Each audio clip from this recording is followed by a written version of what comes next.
Oh God! Oh Jesus Christ! The Laughing Cavalier here, presenting to you another tale of these troubled times. He might have been troubled recently. The drains got blocked yesterday, so I had to go and unblock them. That was fun. And speaking of raw sewage, I saw the second episode of The Spanish Princess today. This is also my third attempt at recording this, because I'm terrible at recording things unscripted. But I do have my handy notes with me. Now, of course, you're probably thinking, what's my opinion of the series overall so far? Well... Oh man! Oh God! Oh man! Yeah, it's... I will say, I think it's better... less worse than the the previous season. I think they did, like, some of the actors, they've given them a bit more stuff to do. Like Georgie Henley, for example. I thought she's absolutely awful in the first season, but she's got a few more moments in this one. She's like, oh, they've given her a bit more stuff to do, so maybe it's not her. Probably more the writing, I'd say. And they've certainly really amped up the budget for this season, I've noticed. Like, for example, there's the Royal Court in the first season, they basically just reused stuff from The White Princess, and it feels so tiny and small. I mean, this one, they got a full-blown jousting set. They've got this... I don't know where they filmed this, but they must have filmed at some big old manor house somewhere or palace. A lot more on location filming. So, hey, you know, you're doing something right. There's a couple of good new roles in there. Like, I actually quite like Andrew Buchan. I don't know how to pronounce it unless I've heard it spoken out loud. He's actually a pretty decent Thomas More so far.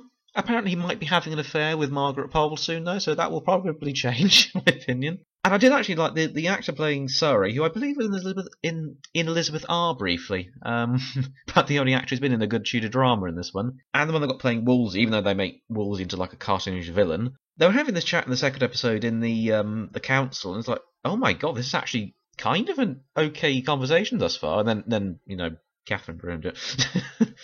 That's one of the main things. They're really overemphasising Catherine's role in politics at this point. Like they have, this is well before the French Henry went off to France. By the way, she's literally sitting on the Privy Council, which the Queen would not do. It's the King's Council. He doesn't have the regent with him usually. You know, the consul with him usually. I mean, I'm not to say the consul doesn't have influence, but again, you could just show the king on the council, or you know, speak afterwards, and then. I don't know. I guess they just got. They've been doing this for years, so I can't. Well, actually, I can complain. I am now. And I gotta say, her attempt to do the Spanish accent has really been bugging me this whole season. Led to some funny moments like that. I think it was in the first episode. But I'm really tired at the minute. I'm about to go to bed after I record this, so if I'm start misspeaking, apologies.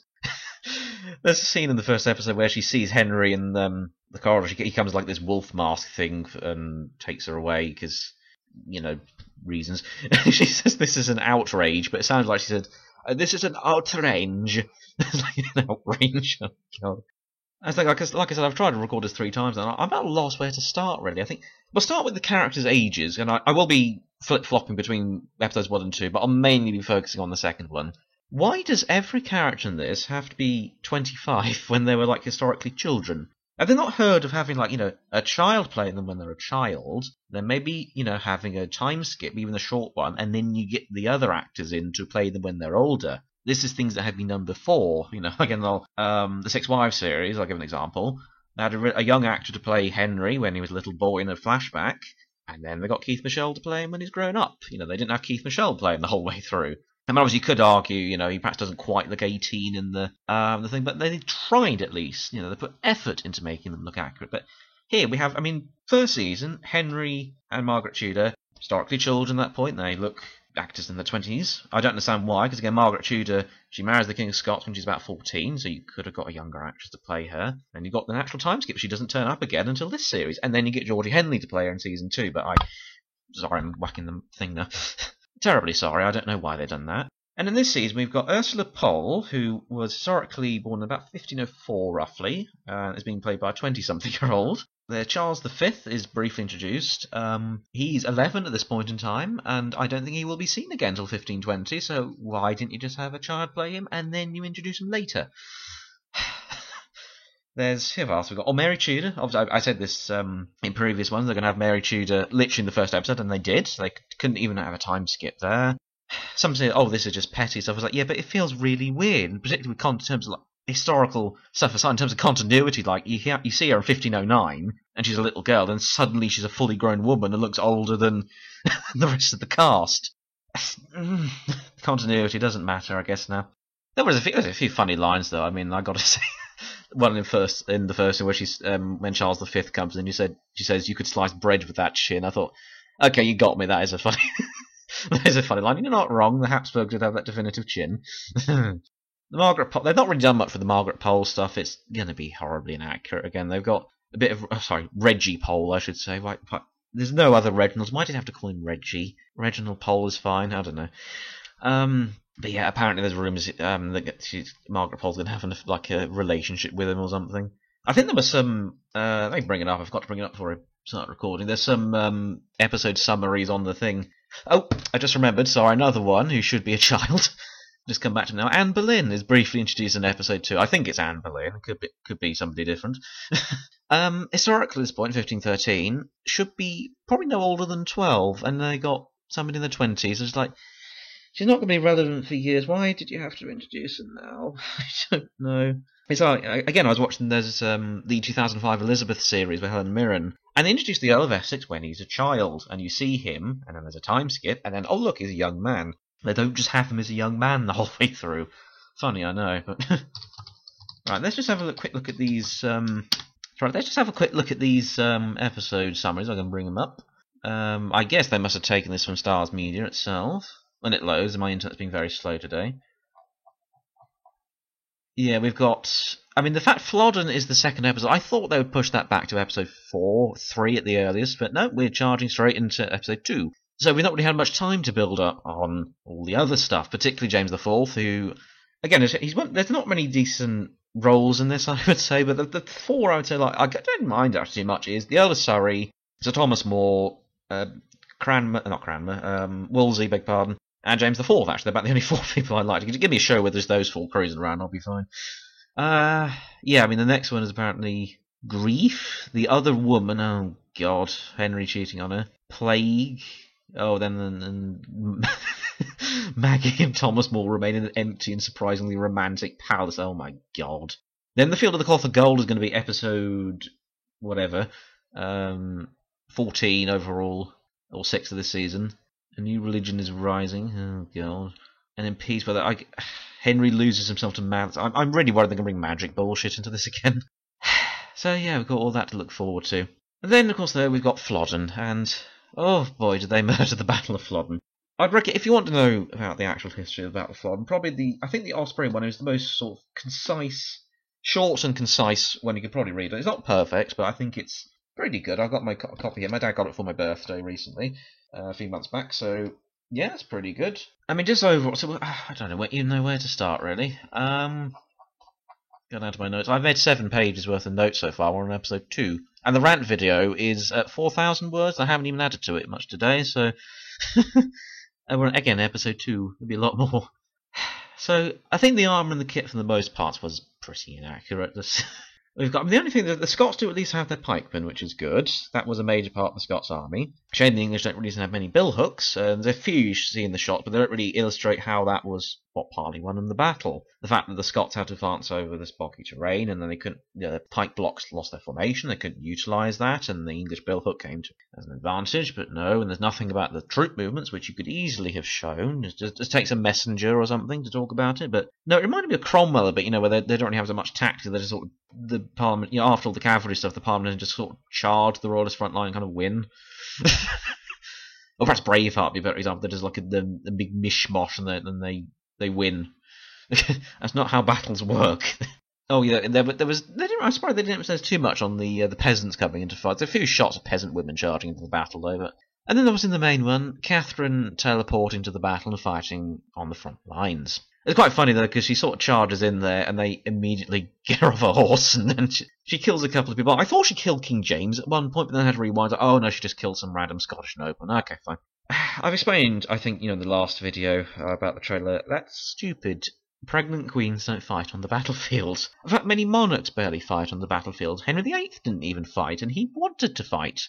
But he has an escort, and noblemen would hold him back. And then another example, fast forwarding a bit, the English Civil War. The Battle of Naseby, Charles I try to charge in when the battle's turning south. What happens is the Earl of Carnwaith grabs the bridle of his horse, swears at him, and said, "Would you ride upon your death?" And then he realised, yeah, actually dying is kind of a bad thing. Because when people get killed, they die. And so he fled. Not this Catherine, though. She apparently charges into battle whilst fully pregnant. I'm just... It's like that. The only way they can make characters strong in these sort of series is to make out that physical strength is the only way to show it. When it's like, no, it isn't. There's other ways you can do this. That's one reason why I think the early seasons of Game of Thrones was quite good, because you saw people could do it through different ways. You could have warriors who showed their strength through that, and there's others who do it more cleverly, politicking and plotting and so on, which is really interesting. Shame we don't get that. And it really annoyed me as well, they skipped over his French campaign, which I guess I don't have to finish that series then, because, nothing happened. I mean, don't get me wrong, it was, compared to Flodden, yes, it was a bit of a sideshow, but there's stuff happening. I would like to have at least seen a scene of Henry in his tent. I mean, the Guyenne expedition gets more stuff, even though it's inaccurate, because, sorry, the Duke of Buckingham weren't there. I think that's meant to be the Duke of Buckingham, I'm not sure, because, it could be anyone at this point, for all I know, but... He loses his eye in the jousting accident in the first episode, which if it is the Duke of Buckingham, that didn't happen. If it's another Stafford, that didn't happen. So, I don't know why. Why? What purpose does that serve?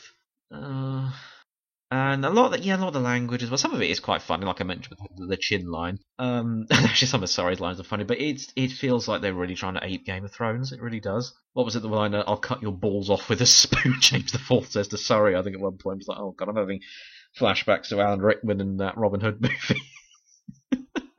Not saying they didn't, sometimes you might have gruff soldiers, but they make everybody a gruff soldier. Again, I'm sorry to bring up Game of Thrones examples here, but you get someone like Bronn who says that a bit, but then that's his character. I'm hitting the mic a lot now. He's like that sort of soldier. There's he's meant to be a bit down to earth, gruff sort of guy, and it contrasts nicely. So you get something like that scene in series 1 where Tyrion is announcing all the Wildmen, no, the Valemen, to his father. It's like, this is somebody son of da da da da. This is my father, Tywin, son of Tytos, and this is Bronn, son of you wouldn't know him. They make everybody like Bronn. It's funny, they claim they've never seen Game of Thrones, the writers of this, so I press X to doubt on that one, really. I think I need a lot of time to really gather my thoughts on this, because there's so much to sort of sift through. The Lena and Oviedo stuff, it's basically fiction at this point. All we know about them is Lena was a slave, and yes, she was a slave. I can understand how they got this wrong, because I think it's been misreported on a lot of other sites, but from what we know, a Spanish historian got it muddled up in the 19th century and confused her with a Spanish noble lady called Catalina de Cardenas, and merged them together when they're not. She was a Moorish slave. We know she was in Catherine service and changed bed linen, and she married a crossbow maker, and that she moved back to Spain eventually, and that's all we know, basically. Oh, and they had a family. This one, they've really gone beyond. I mean, Oviedo is now a soldier, and now he's been made a knight, I believe, in the first episode. I'm just like, why? That does not sound right at all. Just because he's a crossbow maker does not mean he's a soldier. I mean, my grandfather, he was in the RAF in the 50s and 60s, and he cleaned out aircraft. That doesn't mean he was a squadron leader or anything, or he knew how to fly. There's different jobs, but there we go. Yeah, and how long have I been recording now for? Oh, a little while. I think this is probably where I'll stop it for now. I'm sorry if I've not really gone into too much depth about this, but it's bad. The Flodden stuff is bad. Catherine wasn't there. As I mentioned, she was at Buckingham. They don't mention any of the battle tactics. Surrey is left out of it completely. Oh, you'll see the rant video eventually at some point. I don't know if I'll do one of these when the series finishes, an unscripted one, just going through it, because I think I need more time just to gather my thoughts. I'm like, my head's swirling, and I'm tired, so... Anyway, this has been the Laughing Cavalier, wishing you a good day.